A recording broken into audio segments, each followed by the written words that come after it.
আপনারা যারা পৌর স্বাস্থ্যকর্মী রয়েছেন বা শহরের আশা বলা হয়, অর্থাৎ HHW-রা, আপনাদের সংগঠন পশ্চিমবঙ্গ পৌর স্বাস্থ্যকর্মী কন্ট্রাকচুয়াল ইউনিয়ন এবং যারা গ্রামীণ আশা রয়েছেন তাদের সংগঠন পশ্চিমবঙ্গ আশাকর্মী ইউনিয়ন গত 23শে ডিসেম্বর থেকে বিভিন্ন দাবি আদায়ের লক্ষ্য নিয়ে লাগাতার কর্মবিরতি শুরু করেছেন। 7ই জানুয়ারি থেকে স্বাস্থ্য ভবনে লাগাতার ঘেরাওয়ের কর্মসূচি রয়েছে আপনাদের। আমাদের উচ্চতর নেতৃত্ব AIUTUCর পক্ষ থেকে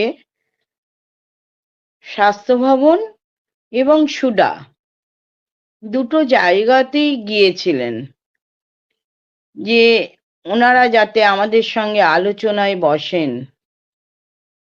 ওনারা বলেছিলেন মেল করে জানিয়ে দেওয়া হবে যে কবে আলোচনায় বসবেন, হয় 2 তারিখ বলেছিল নয় 6 তারিখ, কিন্তু তারা আমাদের ডাকেননি।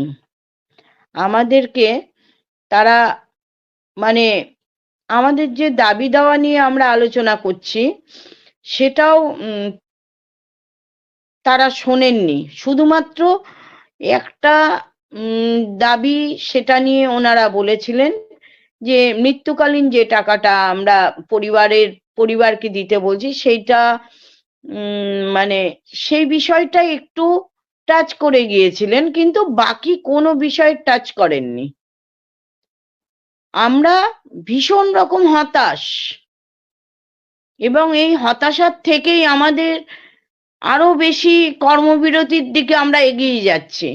যতক্ষণ না আমাদেরকে সরকার আলোচনায় ডাকবে এবং ভদ্রস্থ জায়গায় একটা বেতন আসবে, ততক্ষণ পর্যন্ত আমাদের কর্মবিরতি চলবে। 8 দফা দাবি আমাদের মানতেই হবে। আপনাদের কর্মবিরতির জেরে সাধারণ মানুষের যে সমস্যা হচ্ছে, যে পরিষেবা থেকে তারা বঞ্চিত হচ্ছেন, এই বিষয়টি নিয়েও কি সরকার ভাবছে বলে মনে হচ্ছে? সরকার এই বিষয়গুলো নিয়ে ভাবছে কিনা জানি না, তবে কিছু কিছু জায়গায় দিদিদেরকে বা আমার সহকর্মীদেরকে ভয় দেখানো শুরু করে দিয়েছে। এটা হচ্ছে পৌরসভা ধরে ধরে দিদিদের ভয় দেখানো হচ্ছে, অন্যরকম ভাবে চাপ দেওয়া হচ্ছে, কিন্তু আমার দিদিরা ভীতু নয়, তারা আন্দোলন চালিয়ে যাবে। কোন ধরনের ভয় দেখানো হচ্ছে বা চাপ দেওয়া হচ্ছে যেটা আপনি বলছেন? যেমন ইংরেজবাজার দিদিদেরকে ভয় দেখিয়ে তাদেরকে কাজে জয়েন করিয়েছে এবং মুচলেখা লিখিয়ে নেওয়া হয়েছিল যে তাদেরকে কাজ থেকে বসিয়ে দেওয়া হবে। এটা কি করে সম্ভব? আমি পরীক্ষা দিয়ে পরীক্ষায় পাশ করে তারপর আমার কাজ আমি পেয়েছি, আমাকে বসিয়ে দেব বললেই হবে? টার্মিনেট করতে পারবে? আর আমরা তো মাননীয় মুখ্যমন্ত্রীর কাছ থেকেই শিখেছি যে লড়াই করে সব আদায় করতে হয়। মাননীয় মুখ্যমন্ত্রী তো যখন 2011 সালে মুখ্যমন্ত্রী হয়েছিলেন, তার আগে ওনার লড়াই, সেটা তো আমরা সকলেই কম বেশি দেখেছি।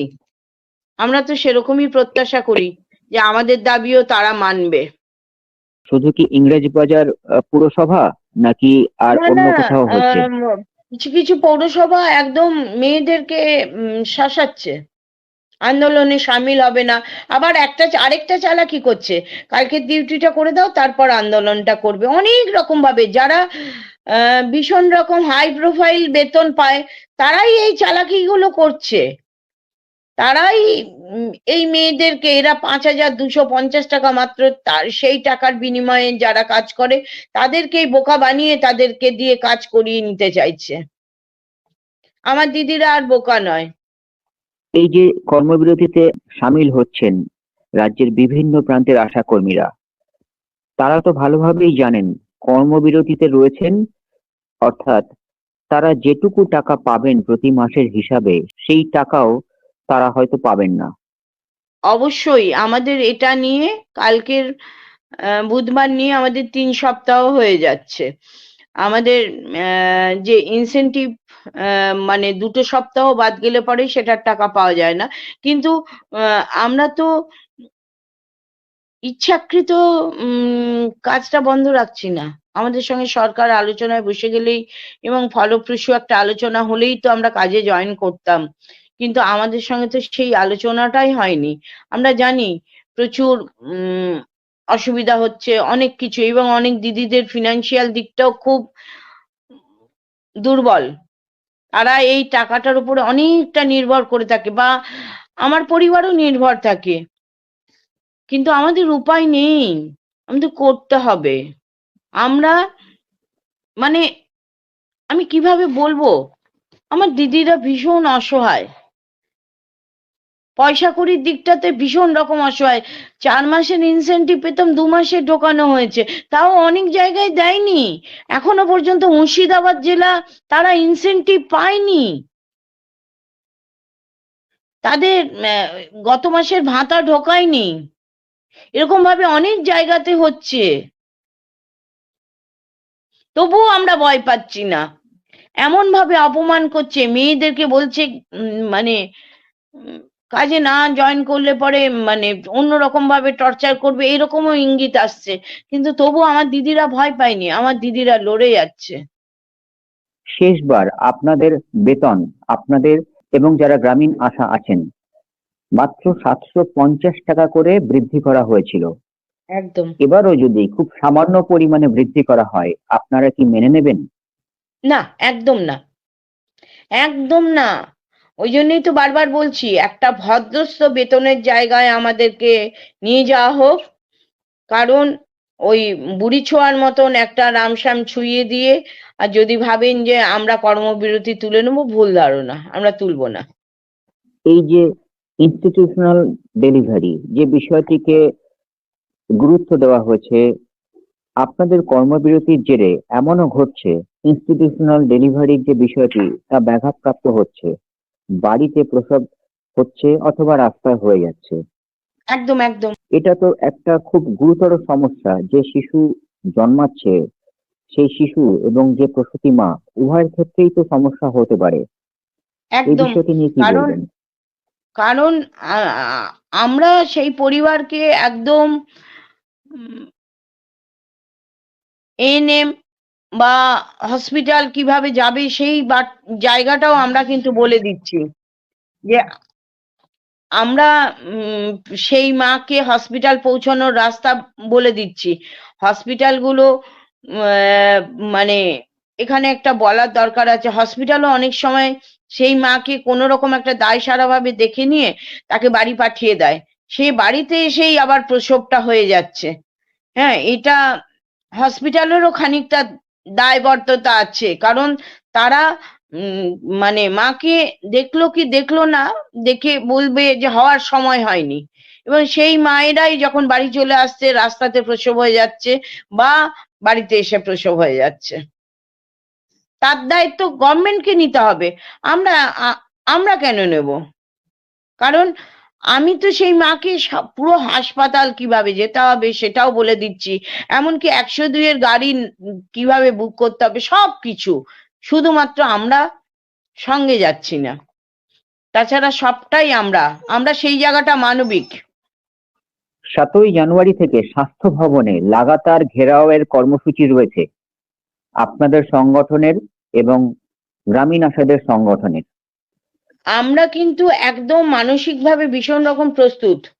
পশ্চিমবঙ্গ আশাকর্মী ইউনিয়ন এবং পশ্চিমবঙ্গ পৌর স্বাস্থ্যকর্মী কন্ট্রাকচুয়াল ইউনিয়ন, আমরা সকলেই প্রস্তুত হয়ে আছি 7 তারিখে একদম সময়ের আগে পৌঁছে যাওয়ার জন্যে। এবং ওখানে যদি ভালো কোনো ফলপ্রসূ আলোচনা হয় তাহলে ভালো, আর না হলে পরে একদম লাগাতার কর্মবিরতি চলবে। আপনারা আশাকর্মীরা, আপনারা যারা শহরের আশা রয়েছেন, যারা গ্রামের আশা রয়েছেন, এই স্বতঃস্ফূর্ত আন্দোলন অন্য আগের আন্দোলনগুলির থেকে কি এবার আরো অনেক বেশি? অনেক বেশি ঝাঁঝালো ঝাঁঝালো থাকবে। কারণ হচ্ছে, প্রথম কথা হচ্ছে আমরা দীর্ঘদিন ধরে দাবি করছিলাম আমাদের একটা ন্যূনতম যে বেতন 15,000 টাকা সেটা দেওয়া হোক। আমরা বারবার বারবার এই দাবি করে এসেছি, কিন্তু আমাদের দাবি কেউ শোনেননি। এবং এখানে বলে রাখা প্রয়োজন, যে বিভিন্ন ক্লাবগুলোকে যখন টাকা দিয়ে দেওয়া হয় এক কথাতে দিয়ে দেওয়া হয়, আর আমরা দীর্ঘদিন ধরে আমরা মানুষের সবকিছু পরিষেবা দিয়ে যাচ্ছি, সবকিছু কি দিই না আমরা। তাহলে তারপরে যখন আমরা বেতন বৃদ্ধির জন্য আমরা আবেদন করছি, আমাদের আবেদনে কর্ণপাত হয়নি। আমরা চেয়েছি বারবার মাননীয় মুখ্যমন্ত্রী আমাদের প্রতি একটু সদয় হন, আমাদের জন্য একটু চিন্তা ভাবনা করুন। আমরা এখনো আশা রাখছি যে মাননীয় মুখ্যমন্ত্রী আমাদের জন্য কিন্তু কিছু ভালো চিন্তা ভাবনা করবেন, এখনো আমরা এই আশাটা রেখেছি। সামগ্রিকভাবে তাহলে একটা কথাই মনে হয় বলা চলে, যতক্ষণ না দাবি আদায় হচ্ছে ততক্ষণ আপনারা এবার আর আন্দোলনের ময়দান থেকে কিছু করবেন না। একদমই বলবেন? তাই, একদম তাই। আমরা যতক্ষণ না আমাদের দাবি আদায় হবে ততক্ষণ পর্যন্ত আমরা কর্মবিরতি চালিয়ে যাব। 7 তারিখ আসুন, আপনারা স্বাস্থ্য ভবনে আসুন, আমরা আমাদের দাবি আদায় করে নেব। দাবি আদায়ের জন্য আমরা সবকিছু, আমরা মরতেও প্রস্তুত আছি রাস্তাতে। সকল দিদিদের কাছে আবেদন, সকলে হাজির হন এবং আমাদের দাবি আমরা ওখান থেকেই আদায় করে নিয়ে আসবো, এই প্রতিজ্ঞা করে আমরা বাড়ি থেকে বেরোবো। আশা করি আমার দিদিরা সকলে উপস্থিত থাকবে, সারা পশ্চিমবাংলার গ্রামীণ আশারা এবং এই শহরের HHWরা প্রত্যেকে উপস্থিত থাকবে ওখানে।